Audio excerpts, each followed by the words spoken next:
Muchísimas gracias, Virginia. Te felicito por la exposición, fue muy esclarecedora. Tocó en este final en un punto también bastante relevante para nosotros brasileños, que es la cuestión carceraria, que es una cuestión muy relevante para nosotros. Tenemos una población carceraria muy grande y ciertamente en este punto, en los sistemas de justicia penal también, en general, nosotros tenemos estos vestigios de nuestro pasado autoritario muy presentes en la forma de encarcelamiento, la forma de selección de las personas que van a ser encarceladas, todo. Entonces, muchas gracias. Bueno, nosotros tenemos unas preguntas aquí que fueron hechas por personas que están asistiendo. Bueno, una pregunta que fue hecha por Fernanda Sampaio. La negación de muchos brasileños de los hechos dictatoriales ayuda al punto retrógrado en el que nos encontramos. ¿Cómo podemos cambiar eso incluso con la negación del Estado? No sé si comprendieron la cuestión. ¿Sí? Yo no sé, esta pregunta no fue direccionada a ninguno de los oradores especialmente. ¿Quieres hablar un poco sobre eso, Federico, por favor? Tiene que abrir el micrófono. Ahí está, ¿se escucha? Es una pregunta que implica, por supuesto, un desafío y yo no tengo una respuesta. Lo que sí puedo, también después de escuchar las dos excelentes y muy interesantes exposiciones de Virginia y de Gloria, yo lo que les puedo decir desde mi experiencia, desde mi corta experiencia, es que la actividad política es fundamental. La actividad política, me refiero a la militancia vinculada a la defensa, promoción y lucha por los derechos humanos. A mí me gusta siempre pensar que la cuestión de los derechos humanos a veces es como el mito de Sísifo. Muchas veces lo hablamos con Gustavo también a esto en nuestros encuentros. Nos gusta mucho pensar en Sísifo porque nunca está completa, nunca va a completarse. Es constante, es permanente, es terrible, pero también es en un punto muy, no sé si decir placentero, pero que hay que hacerlo. Entonces yo siento que cuando hablamos de las luchas políticas, hablamos de la militancia. Cuando hablamos de militancia, hablamos de compromiso, de salir a la calle, de hablar con los vecinos, de hablar con nuestra familia, de activar. Yo vi que mientras hablaba Gloria, que me pareció muy interesante y muy bueno su exposición, yo no conocía la existencia de Londres 38. Me encantaría, me empezaron a dar muchas ganas de ir a Chile, ahora que se empiezan a abrir las fronteras y empieza a estar un poco más relajado todo. Me gustaría conocerla, me gustaría unir lazos, lo mismo que con Virginia, yo voy bastante a Uruguay, con Gustavo también viajamos.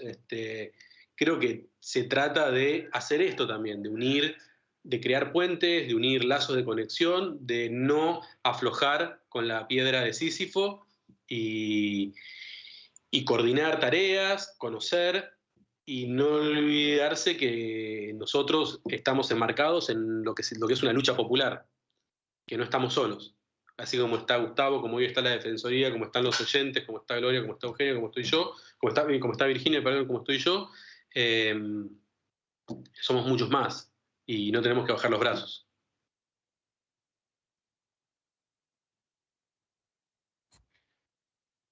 Una otra pregunta relevante yo hago a todos los oradores. eh, en sus respectivos países, ¿creen que sería posible tener un presidente como nosotros estamos ahora teniendo en Brasil, que hace una explícita referencia de apoyo a dictadores y a la dictadura, porque aquí en Brasil Bolsonaro hace una explícita referencia. No es una cosa que así se habla, no debemos olvidar, no, es algo un poco más profundo. Realmente hace explícita referencia y hace también explícita referencia a Pinochet. No hace mucho hablaba de Pinochet como un hombre que fue muy bien, fue muy bien, que ha hecho todo lo necesario para que Chile no se quedase comunista y todo. Entonces, yo quería escuchar cada uno de los oradores para conocer un poco de la realidad, para que hagan una reflexión sobre si sería posible tener una figura política con esta conformación en sus respectivos países. Federico, si quisieras empezar, después, por gentileza, Gloria, después Virginia. Siempre me pregunto lo mismo. Yo creo que como Bolsonaro es muy difícil porque Bolsonaro es terrible y es patético y es peligroso y yo lo considero un presidente genocida. No creo, pero hay características que son similares. En el caso argentino tuvimos un presidente, lamentablemente, el presidente Mauricio Macri, que no fue tan burdo su defensa y tan agresiva y tan descarada su defensa porque me parece que el proceso de juzgamiento en Argentina y lo que yo expliqué, que las luchas populares de memoria, verdad y justicia se encarnaron en la sociedad y grandes sectores, amplios sectores del pueblo argentino salieron a manifestarse en contra de cualquier retazo que tuviera que ver con la impunidad o cualquier expresión que tuviera que ver con la vuelta de los militares al poder o los golpes de Estado o la justificación de los estados de excepción o el autoritarismo. Pero durante el gobierno de Macri, durante el periodo neoliberal del gobierno de Macri, se llevaron políticas económicas que fueron las mismas políticas económicas de la dictadura militar argentina. A lo mejor no hay margen para hacer justificación de la tortura como hizo Bolsonaro con Dilma Rousseff, pero sí hubo claramente un gobierno que defendió los mismos intereses de aquellos que se beneficiaron económicamente con las políticas económicas de la dictadura. Yo creo que no puedo hablar de otros países, obviamente no conozco la situación de Chile, como seguramente la conoce Gloria ni Virginia, pero sí, yo cuando Virginia hablaba de la cuestión del negacionismo, en Argentina hay expresiones en la actualidad negacionistas, reivindicatorias de la dictadura militar, hay un clima de época, es muy interesante la asociación de esta ideología de género como una ideología foránea que penetra en nuestro país y contamina la mente de los jóvenes y del feminismo, y esto se está viendo hoy en Argentina. De hecho, hay un candidato, una nueva facción política que está surgiendo, que se define de ultraderecha, que tiene las características reivindica a Bolsonaro, reivindica a Trump, considera la ideología de género como una penetración foránea, justifica la teoría de los dos demonios. Esto significa una teoría muy en boga en Argentina, donde se explicaba que estaban los guerrilleros y estaban los militares, y los militares tuvieron que llevar adelante actos excepcionales para destruir la guerrilla, porque al no ser un ejército regular, la guerrilla se mimetizaba con el pueblo. Entonces, yo hablo de la teoría de los dos demonios 2.0, una nueva versión, que es una teoría de los dos demonios, donde dicen que los terroristas argentinos, las organizaciones de militantes populares argentinas eran equivalentes a las organizaciones guerrilleras y terroristas de Afganistán o de Kabul o de Colombia, y hay toda una reversión que tiene que ver, me parece, con que estamos viviendo una nueva crisis del sistema capitalista, que estamos en una pandemia, acabamos de vivir una tragedia humanitaria grave, y estas ideologías de odio vuelven a la arena política, y hoy se expresan, para mí, en expresiones negacionistas. No quiero quitar tiempo ni hablar mucho de Argentina, porque me parece que es medio irrespetuoso, pero googleen Macri y van a ver que fue un presidente que tuvo comportamientos que fueron muy antidemocráticos. Muchas gracias. Acá también tenemos esta teoría de los dos demonios, pero no llamamos así. Pero la idea es la misma. Gloria, por favor, yo quería escucharla sobre este asunto.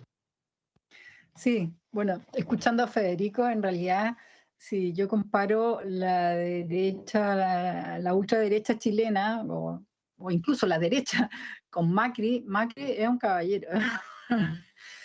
O sea, no, de verdad, o sea, Macri, por favor, eh, pero sé bien lo que representa y lo que es, ¿ah? No es porque sea generosa con él, sino que porque la derecha chilena es muy pinochetista finalmente. O sea, incluso sectores de la derecha que se presentaron como sectores renovados, que hay un grupo relativamente nuevo que se llama Evópoli,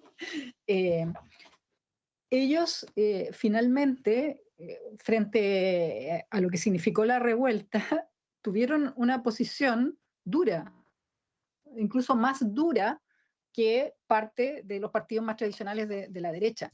Entonces, no se ve en la derecha chilena una renovación y una ruptura real, ¿ah? No solo aparente y cosmética, con el pinochetismo. ¿Ah?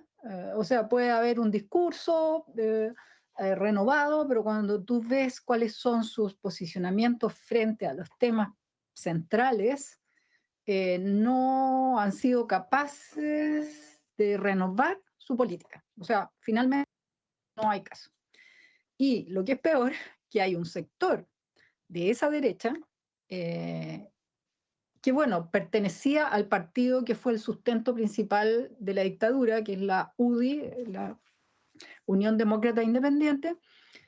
Hay un sector que es un personaje en realidad que se desprendió de ese partido hace ya varios años y que en las últimas 2 elecciones ha tenido una representación electoral de cierta significación. En la anterior fue de un 8%, y ahora las encuestas, más allá de que las encuestas en Chile se han equivocado mucho, las encuestas lo están dando en segundo lugar, con un 25%, que es José Antonio Kast, que fundó un partido que se llama Partido Social Cristiano, y que es portador de las peores ideas y propuestas que puede haber en la derecha. ¿Ah? Todas las que se les ocurra, ahí están. Y eso es un personaje que da miedo, de verdad, pero yo creo que igual Bolsonaro es único, o no sé, o inigualable, ¿no? Hay una cierta diferencia y lo que sí yo creo, y espero no equivocarme, yo creo que por lo menos ahora, en esta coyuntura, en los próximos años, no veo una salida autoritaria por ahí. O sea, lo que se ha demostrado es que cada vez que gobierna la derecha en Chile, que son los 2 periodos de Piñera, ha sido un desastre en términos sociales y políticos. Y para la clase empresarial, lo que queda claro, y van a cautelar sus intereses, es que la derecha no ofrece gobernabilidad. En esos 2 gobiernos se han producido las peores crisis sociales y políticas. O sea, con Piñera primero, las grandes movilizaciones estudiantiles, sectoriales, muertos, represión y ahora la revuelta. O sea, y tuvieron que entregar la constitución, ¿no? O sea, para abrir paso a la nueva constitución. Entonces, yo creo que la clase empresarial ha entendido que tiene que buscar unas fórmulas y por eso se entendieron también con la concertación. Por eso se produjo esa alianza que le dio continuidad a los gobiernos de la concertación, porque tuvieron el apoyo empresarial. De hecho, después que Ricardo Lagos terminó su mandato, el presidente de la Asociación de Bancos y Financieras dijo que Lagos era un gran estadista y que era el mejor presidente que había tenido Chile hasta ese momento. Se supone que era socialista, pertenecía a la coalición gobernante, en fin. Entonces, no lo veo. No veo eso, pero como digo, espero no equivocarme, porque lo que sí hay que decir es que en Chile ese sector tiene representación social, o sea, representa a un sector. Pinochet en el año 89 sacó un 40% de la votación para que continuara en el plebiscito. O sea, que uno dice, pero ¿cómo? Porque dice, bueno, hubo fraude, creemos que sí hubo fraude, pero ese sector ha continuado. Hace algunos años una encuesta, había una pregunta que hizo una universidad, si se consideraba necesario haber violado los derechos humanos en dictadura. El 10% de la población decía que sí, que había sido necesario y que era bueno, digamos. O sea, ese porcentaje ha ido disminuyendo, pero existe. Y además esta idea de que la dictadura nos dio bonanza económica, ¿no? El boom del crecimiento de los años 90 fue producto de la dictadura. Entonces esa separación de las políticas ha producido la existencia de este sector que yo creo que es bien irreductible y que es transversal socialmente, no está solo en las clases altas. Eso. Gracias. Virginia, por favor, ¿podría hablar un poco sobre? Sí, sí, más que nada dar un panorama general de lo que puede ser la derecha en el país, porque hacer una especulación sobre si es posible volver es más difícil, ¿no? En primer lugar, yo como esto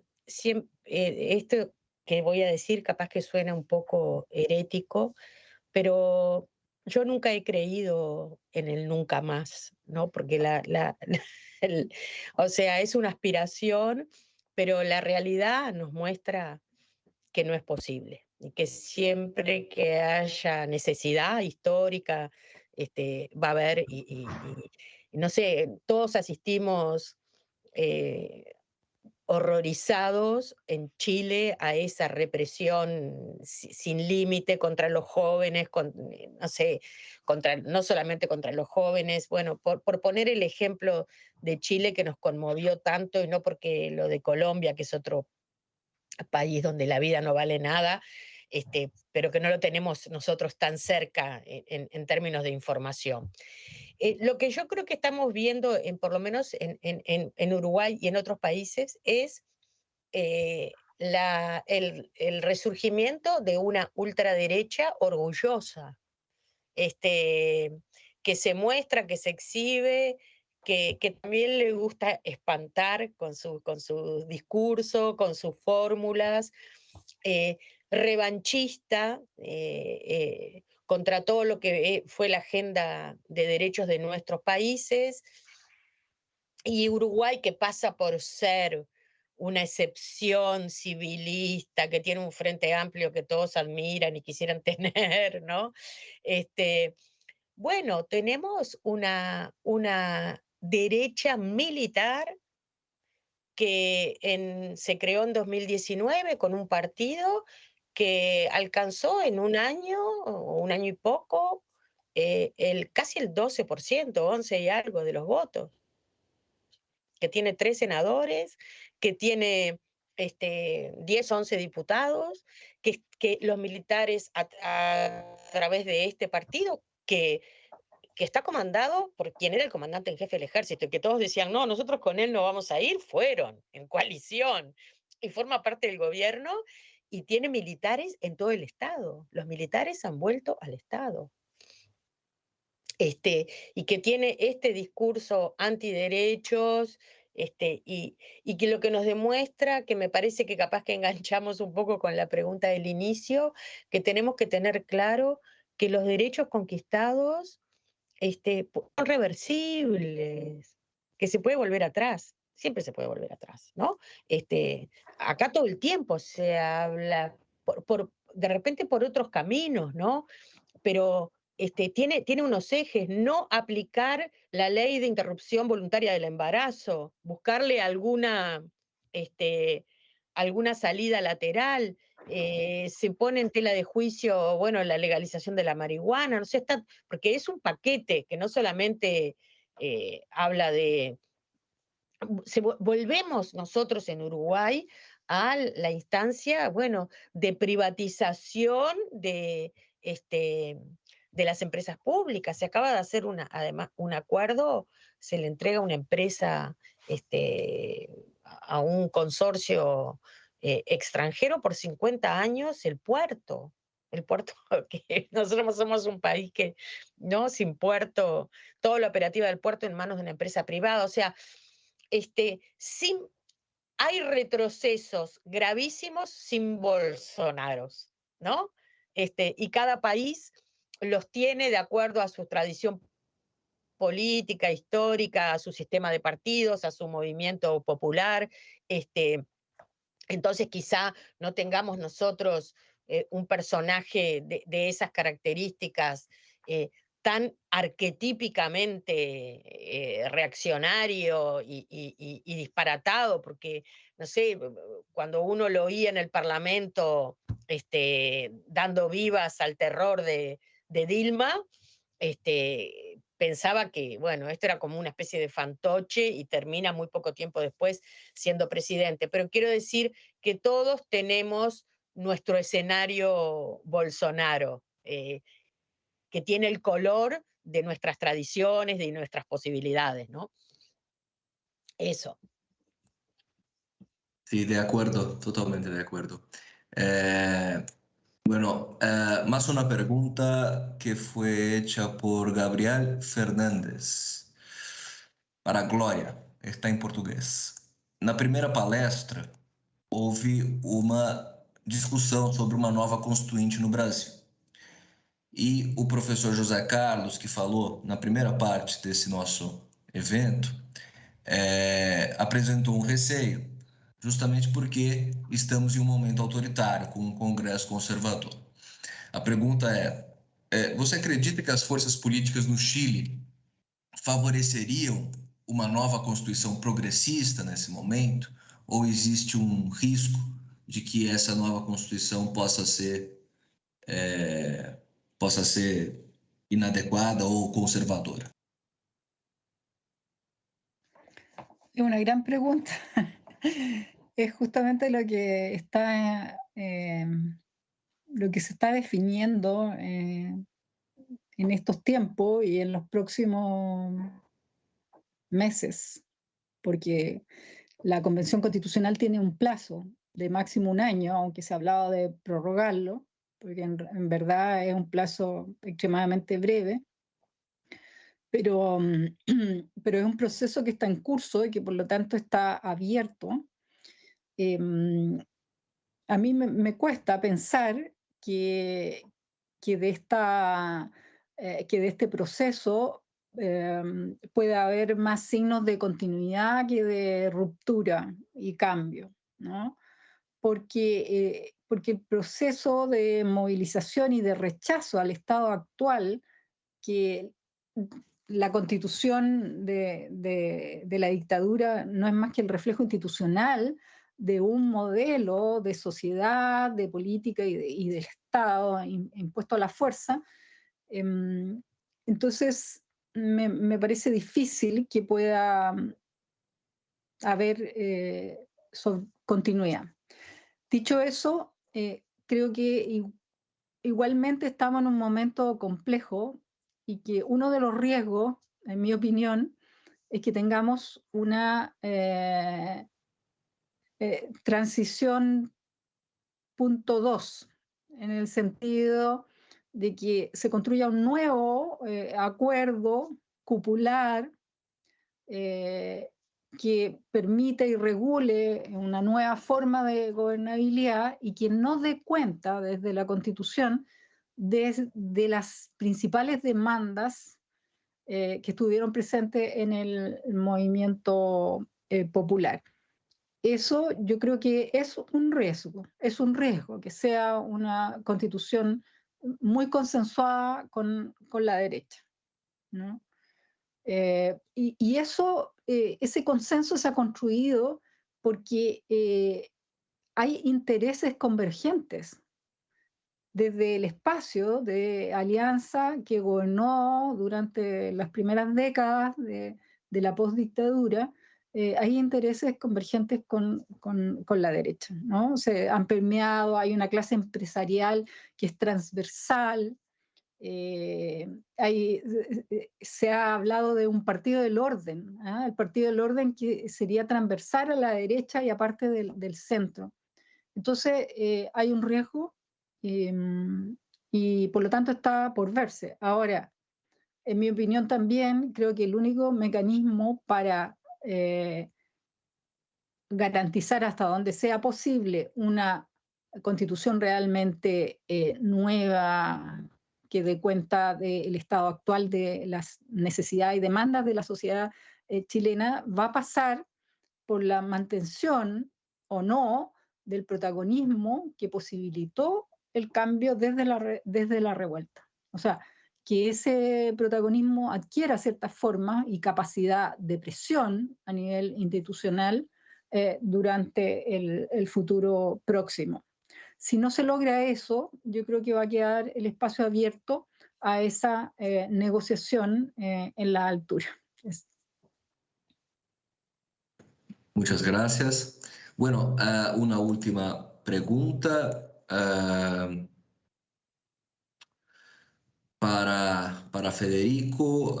Me gustaría saber, de Gabriel Fernández también, me gustaría saber cómo se influenciaron las dictaduras latinoamericanas, cómo se ayudaron estos gobiernos dictatoriales. ¿Hubo una acción conjunta entre militares de Chile, Argentina, Brasil y Uruguay? Sí, la respuesta es sí. Estuvo en las 13 exposiciones, estuvo sobrevolando por arriba nuestro el cóndor, porque la articulación militar, política, de inteligencia y económica estuvo en el marco de lo que fuese llamado el cóndor. Argentina, en el marco de estos juicios que yo les expliqué y de la reapertura de todos estos procesos judiciales, hay un juicio acá en Argentina que se llama Plan Cóndor. Y yo dejo a disposición mi correo electrónico para que esta persona o los oyentes se contacten y pueda ponerlos en contacto con las sentencias judiciales del juicio, con información particular de las audiencias, pero la respuesta es sí. De hecho, la disertante de Uruguay habló del caso Hellman, y el caso Hellman es explícitamente un caso de articulación represiva, porque se habla de un secuestro en Argentina, después llevado a Uruguay. Es muy característico. Cuando vi los cuadros de Gloria, me llamó la atención un dato que yo no lo sabía, a lo mejor por falta de formación histórica, pero que en Chile había habido pico de desaparecidos en el 73, 74. Me imagino las organizaciones populares argentinas en esa época, escuchando, sabiendo de la dictadura chilena y cómo después esa misma metodología se replicó del otro lado de la cordillera de los Andes. El Plan Cóndor existió. La articulación política, represiva, económica, militar, diplomática, existió claramente en Argentina. Por supuesto que estuvo articulada por el Departamento de Estado de Estados Unidos, por la CIA. No hay ninguna duda de eso. Hay documentos que lo prueban, hasta propios documentos desclasificados de norteamericanos. Y la reflexión que me hago es si existe un Plan Cóndor en la actualidad también, una articulación política, mediática, una articulación donde están vinculados sectores del Poder Judicial. Hablaban de la cuestión clasista del Poder Judicial, que también existe en Argentina. Nosotros hablamos de la complicidad del Poder Judicial, la complicidad civil, y pienso en el Plan Cóndor en términos de esta especie de golpes de Estado soft, con la destitución por juicio político y un impeachment de una presidenta, la persecución judicial que tuvo la presidenta argentina, la señora Kirchner, el golpe de Estado que hubo en Bolivia.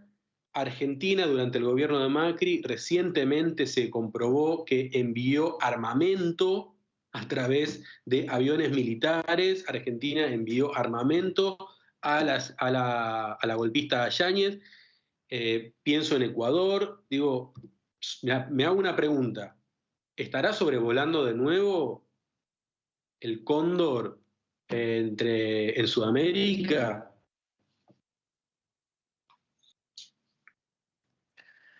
Bueno, muchísimas gracias. Yo creo que había una otra pregunta que era precisamente sobre el papel de los Estados Unidos en este plano. Yo creo que está esclarecido. Virginia tuvo que salir un poco antes, pero yo quiero registrar que fue un placer recibirla también. Y para ustedes, muchísimas gracias. Fue un placer, un honor muy grande recibirlos aquí. Y yo creo que nosotros aprendemos mucho sobre las experiencias argentina, la experiencia chilena y la experiencia uruguaya, sobre la experiencia autoritaria de estos países. Y yo creo, como dijo antes, que esta reflexión puede ayudar en la construcción de este nuevo mundo, de este nuevo futuro. Muchísimas gracias mais uma vez.